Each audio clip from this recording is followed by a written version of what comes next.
Priya is a very good cook. పప్పి, వీరు mister David Victor Appal Swami. తరతరాలుగా మరిగించి చెరుకు రసం పెద్ద షుగర్ ఫ్యాక్టరీ ఓనర్. తను వారి ఏకైక పుత్రుడు మిస్టర్ జైపాల్. Very soft.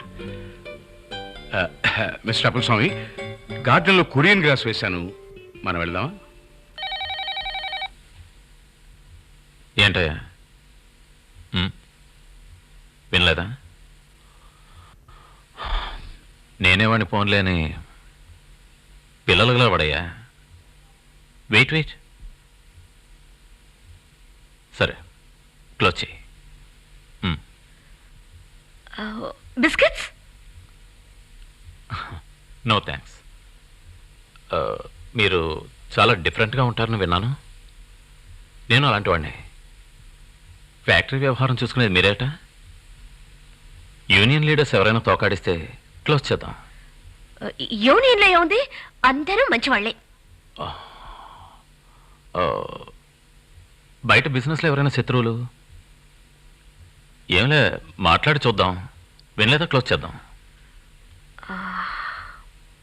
ఒక్కళ్ళని మనం క్లోజ్ చేసామనుకోండి, మిగిలిన వాళ్ళకి మన వాటి భయం ఉంటుంది.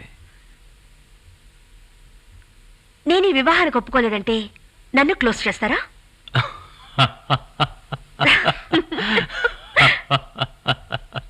మీరు చాలా డిఫరెంట్గా ఉన్నారు.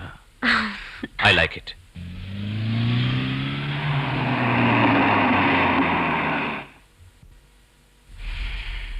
ఒప్పుకుంటుందా? ప్రియ ఇంకెవరన్నా పెళ్లి చేసుకుంటే? చచ్చా, ఏం సార్ అలా మాట్లాడుతున్నారు? సార్ తను మీకే దక్కుతుంది సార్, డౌటే వద్దు. కాదేవా, ప్రియ వరకు మంచి పిల్లే.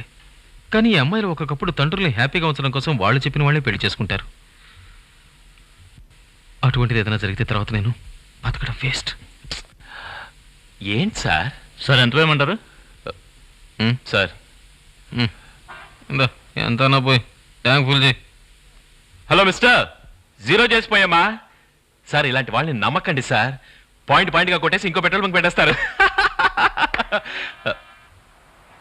సార్ వదిలేండి సార్, టెన్షన్ అవ్వకండి సార్, మర్చిపోండి సార్. సార్ నేను ఆ అమ్మాయి మొండి మనసుని ఎంతో కష్టపడి మెత్తన మనసుగా మార్చాను సార్. క్రాస్ లైన్ ఎవడైనా అడ్డుపడితే వదిలేస్తాడా ఈ దేవా? సెంటర్లో పడి ఎత్తేస్తాను సార్. ఏం మాట్లాడుతున్నావు? ఆలోచించి మాట్లాడు. వాడితో పెద్ద డాన్ ఫ్యామిలీ. వాడిని ఒక్కనే ఎత్తాడు, చచ్చిన బాబుని తాతను కూడా ఎత్తేస్తాడు. ఎత్తేస్తాట పెద్ద మొనగాడు.